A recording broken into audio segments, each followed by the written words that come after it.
May 7, 1945. The war in Europe had ended less than 24 hours earlier. In a requisitioned German headquarters outside Frankfurt, the senior American commanders gathered to decide what happened next. There were no maps spread for another offensive. There were no contingency orders in preparation. The assumption in the room was closure.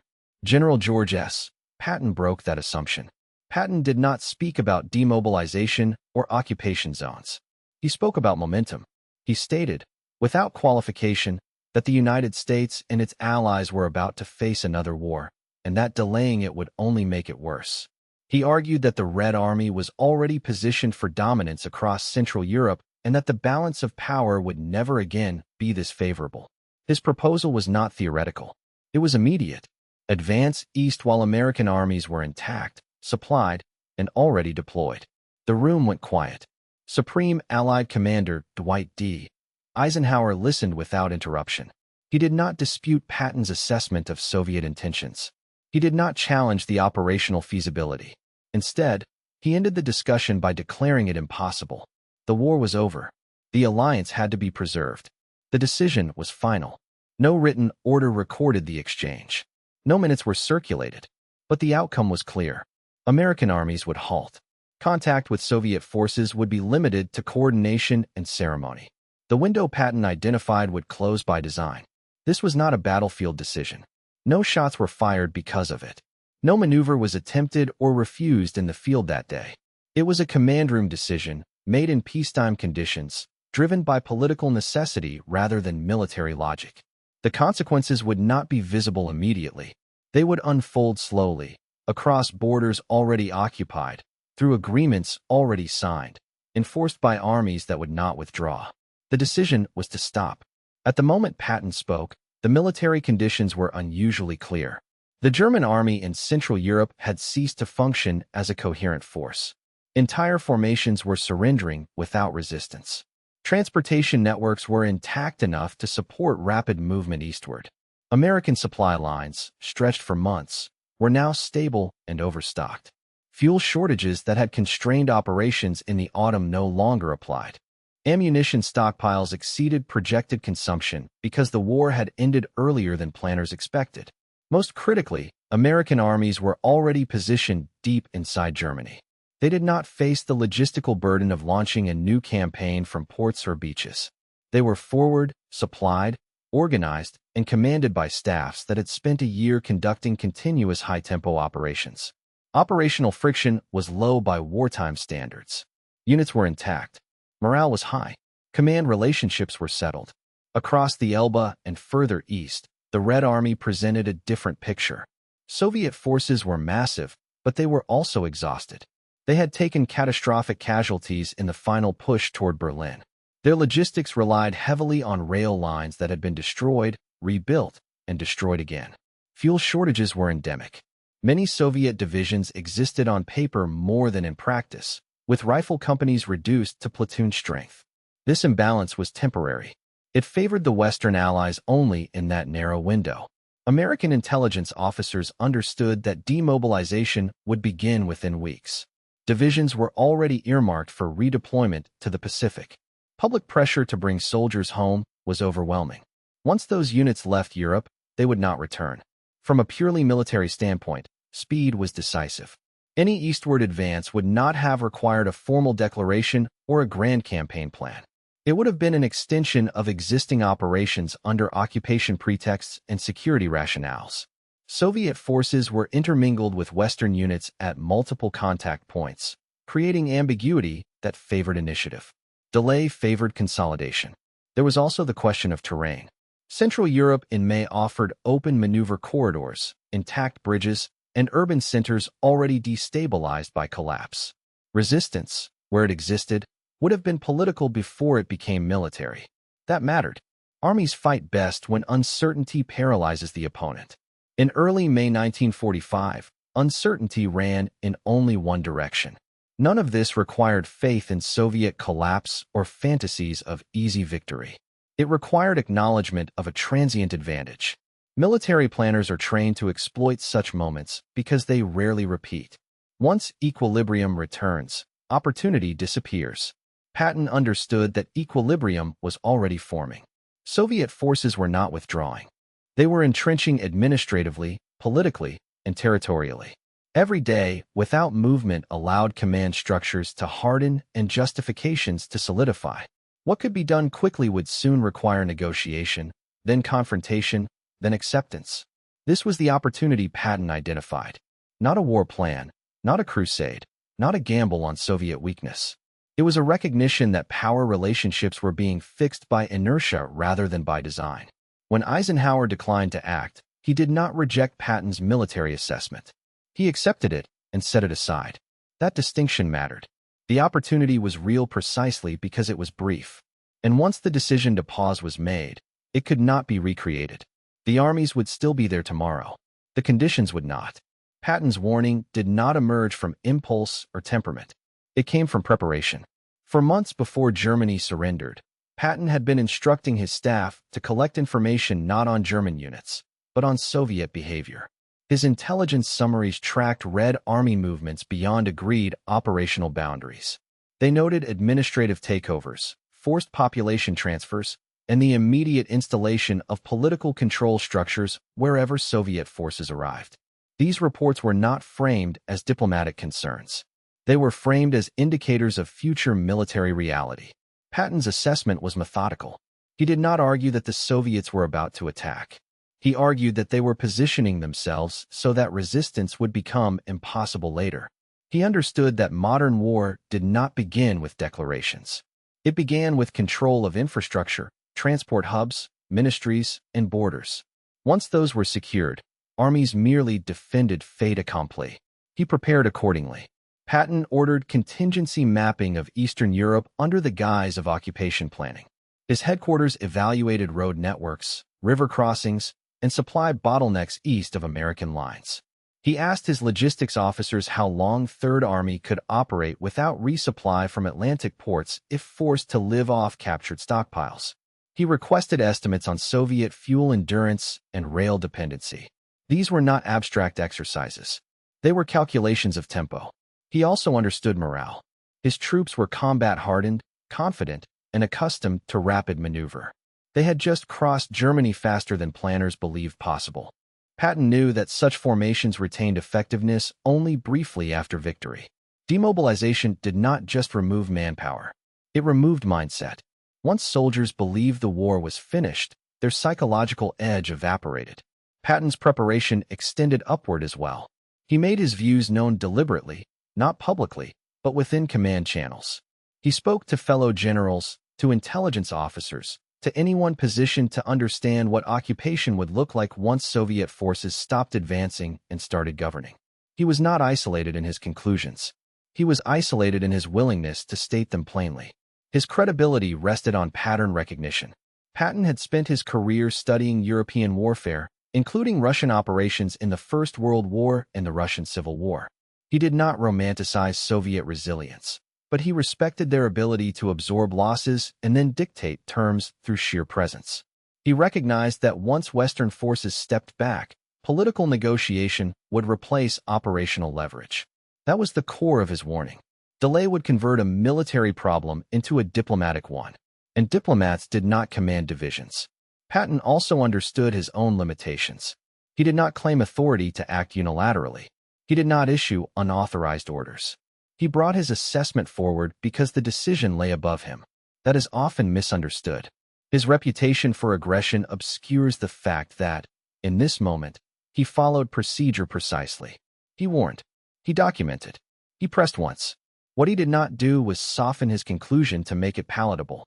He told Eisenhower that the Soviet Union was not an ally in waiting, but a rival already in motion. He stated that every hour of inaction favored the consolidation of power he believed inevitable. He did not predict a Cold War by name. He described its mechanics. There was no personal drama in the exchange, no raised voices, no theatrical exit. Patton did not storm out or threaten resignation. He absorbed the refusal and returned to his command.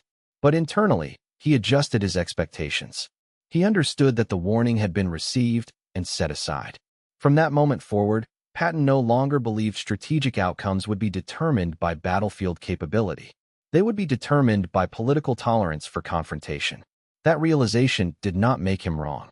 It made him incompatible with the system that had won the war and now sought to end it quietly. His warning was not a prophecy. It was a timetable, and the clock was already running. The overruling did not occur because Patton's assessment lacked merit. It occurred because the system surrounding Eisenhower could not accommodate it. By May 1945, the Allied command structure had shifted from wartime urgency to political preservation. The coalition that had defeated Germany was already fragile. Britain was exhausted and financially depleted. The United States was preparing for elections, demobilization, and the final campaign against Japan. The Soviet Union, having borne the largest casualties, expected compensation in territory and influence. Holding that alliance together had become the primary objective, even as its purpose expired. Eisenhower's authority was broad but conditional. He was not a national commander acting in isolation. He was the manager of an alliance whose cohesion depended on restraint. Any unilateral move eastward, regardless of justification, would have been interpreted as an act of betrayal. The political cost would have been immediate and irreversible. The war in Europe had ended. Public consent for another conflict did not exist. Institutional fear amplified that reality. Civilian leadership in Washington was already managing the transition to peace. Millions of servicemen expected to go home. Industry was converting from wartime production. Congress was preparing to scrutinize military budgets. The idea of extending combat operations against a former ally, without provocation visible to the public, was untenable. The machinery of government had no mechanism to support it. There was also the question of precedent. The United States had fought the war under a narrative of collective security and moral clarity. Germany had been the aggressor. Japan remained the enemy. The Soviet Union, however uneasy an ally, was still officially aligned. Reframing that relationship overnight would have required an admission that wartime assurances were false or naive. No administration was prepared to make that admission while victory celebrations were still underway. Alliance management imposed further constraints. British leadership, while privately distrustful of Soviet intentions, could not afford open confrontation. Their empire was already under strain. They depended on American economic support and could not act independently. Any American move without British endorsement would fracture the Western Bloc. Eisenhower understood that unity mattered more than position. There was also Stalin. Direct confrontation carried risks that extended beyond Europe. American planners could not predict Soviet responses elsewhere. Occupied Germany was not yet stabilized. Japan had not surrendered. A confrontation with the Red Army risked cascading commitments without defined limits. The uncertainty itself became a veto. In this environment, Eisenhower's decision was conservative by design. He prioritized predictability over advantage, stability over initiative, process over momentum. These were not personal instincts alone. They reflected institutional expectations placed upon him as supreme Allied commander. His role was to end the war, not redefine its aftermath through force. Patton's proposal threatened that balance, not because it promised immediate conflict, but because it acknowledged an emerging one. Accepting his logic would have required acting before political consensus formed. It would have required explaining to governments and populations why victory was incomplete. The system was not built for anticipatory confrontation. It reacted. It did not preempt. The overruling, therefore, was quiet. There was no formal rejection memo, no written refutation of Patton's logic. Instead, the system absorbed the warning and neutralized it through delay. Orders emphasized boundaries. Liaison replaced movement. Ceremonies replaced operations. The pause became policy. This mechanism was effective precisely because it required no confrontation with Patton himself. He was not censured. He was not formally reprimanded. His views were simply excluded from actionable planning. His continued presence became inconvenient rather than dangerous. That distinction mattered later. What occurred in that command room was not a debate between two generals. It was a collision between military foresight and political timing. Eisenhower did not disagree with Patton about what was coming. He disagreed about whether it could be acted upon. The system chose patience. It chose diplomacy. It chose to preserve the alliance long enough to declare the war finished. That choice imposed a structure on everything that followed. It fixed lines that armies would not cross. It converted occupation into partition. It transformed momentum into negotiation. And it ensured that when confrontation did come, it would occur without the leverage Patton had identified. The overruling was complete the moment the decision to stop was accepted as normal. From that point forward, no alternative path could be justified without reopening a war everyone believed had already ended. The consequences of the decision unfolded without spectacle. American armies halted on prescribed lines and began the transition from combat force to occupation authority. Checkpoints replaced advance guards. Liaison officers replaced reconnaissance patrols. Orders emphasized coordination, restraint, and avoidance of incidents. Soldiers who had been moving forward for months were instructed to stay put. Momentum drained away quietly. Across the same terrain, Soviet forces did not pause. They moved immediately to consolidate control. Military headquarters were converted into political command centers. Local administrations were purged and replaced. Borders that had existed only as planning assumptions hardened into enforced realities. Rail lines, ports, and ministries fell under exclusive supervision. What the Red Army had taken in blood, it now secured with paperwork and police. This asymmetry mattered. While American units awaited demobilization orders, Soviet formations rotated, reconstituted, and entrenched. Units that had taken Berlin did not go home. They dispersed into occupation zones and stayed. Their presence became normalized. Every day of Western restraint became another day of Soviet permanence. Within weeks, the difference was unmistakable. American soldiers boarded transports westward or prepared for redeployment to the Pacific. Their numbers declined steadily. Equipment was mothballed. Headquarters staffs downsized. Political authorities emphasized reconstruction, humanitarian relief, and international cooperation. The language of conflict disappeared from official communications. In Eastern Europe, the language hardened. Elections were delayed or controlled. Opposition figures vanished. Security services expanded. Borders closed. Agreements reached in conference rooms were interpreted through force rather than consent. Western protests, when they came, arrived too late and without leverage. There were no divisions behind the words. The partition of Germany became permanent not because it was planned that way, but because no mechanism existed to reverse it once implemented. The zones of occupation, initially administrative conveniences, became ideological frontiers. Each side entrenched its model. The absence of early resistance defined the shape of the settlement. Patton's exclusion from command followed naturally. His views were no longer inconvenient warnings. They were liabilities. In the months that followed, his public remarks grew sharper, not because he became more reckless, but because the consequences he had predicted were becoming visible. He spoke openly about Soviet intentions. He questioned the logic of occupation policies. He violated the unspoken rule that generals did not contradict political necessity. The system responded predictably. He was removed quietly, without confrontation, under the justification of discipline and propriety. His removal had no operational impact because operations had already ceased. The decision to stop had rendered his type of command irrelevant. Strategically, the outcome was decisive. The balance of power in Europe shifted irreversibly. The Western Allies retained economic strength and naval dominance, but they lost positional leverage on land. The Soviet Union emerged with strategic depth, client states, and a buffer zone enforced by force.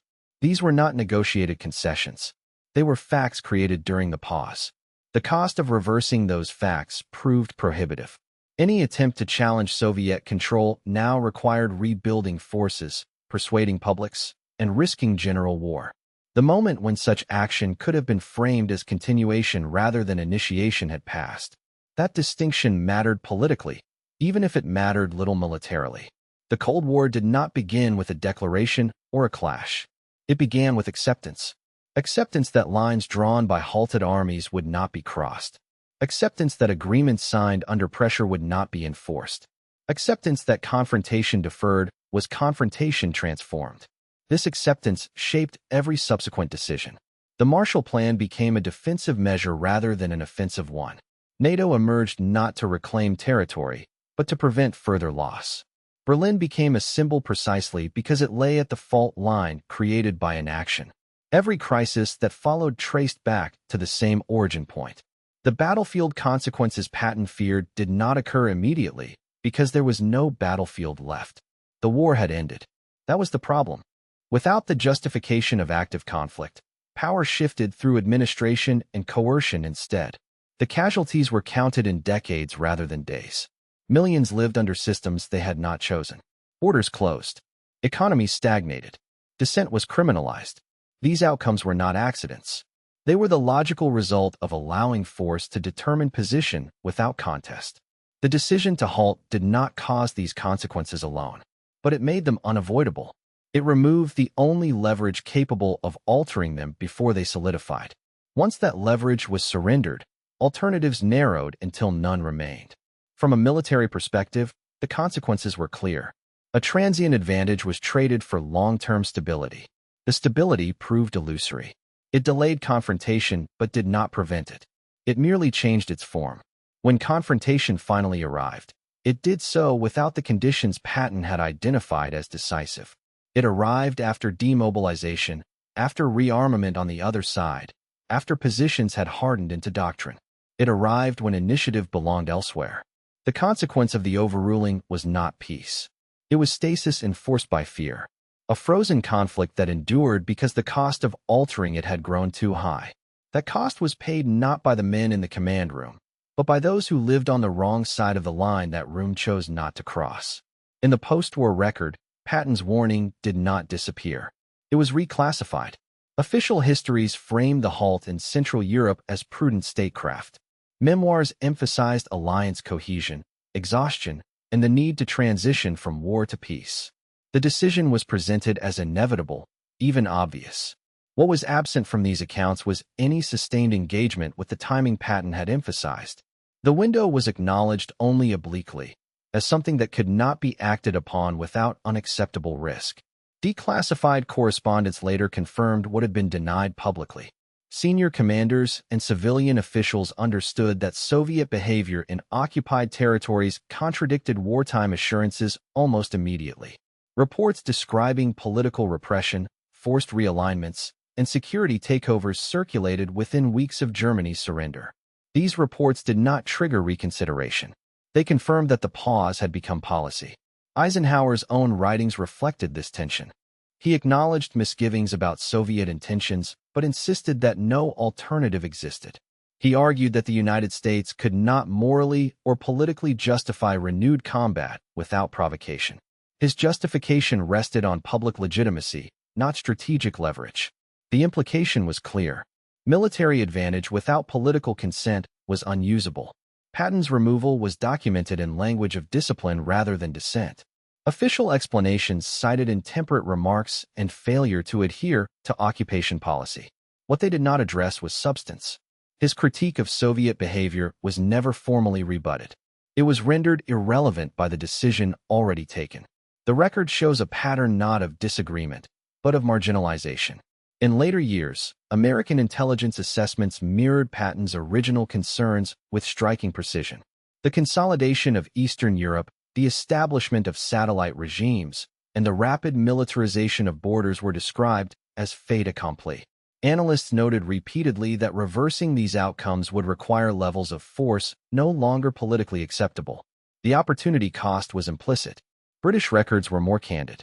Planning documents revealed early recognition that confrontation had merely been deferred. Contingency studies acknowledged that Western forces lacked the positional advantage they would have possessed in May 1945. These assessments were classified for decades, not because they were speculative, but because they confirmed that the post-war order had been shaped by inaction rather than agreement. By the time confrontation took institutional form, through alliances and deterrence doctrines, the conditions had reversed. Soviet forces were entrenched. Western publics were demobilized. Any movement eastward now carried the risk of general war. The pause that had seemed temporary became permanent. Patton's reputation evolved accordingly. He was remembered as brilliant, abrasive, and politically impossible. His strategic warning was treated as a footnote to his personality. Only later did historians begin to separate tone from content. When they did, the consistency was difficult to ignore. His timeline had been accurate. His assessment of leverage had been correct.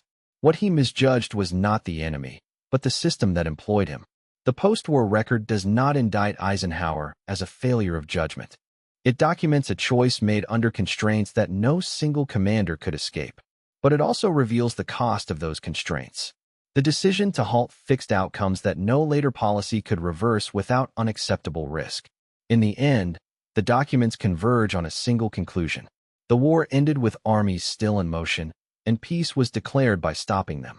What followed was not the result of negotiation from strength, but of acceptance after momentum had been surrendered. Patton's warning remains in the record not as a rejected alternative, but as a measure of what was knowingly set aside.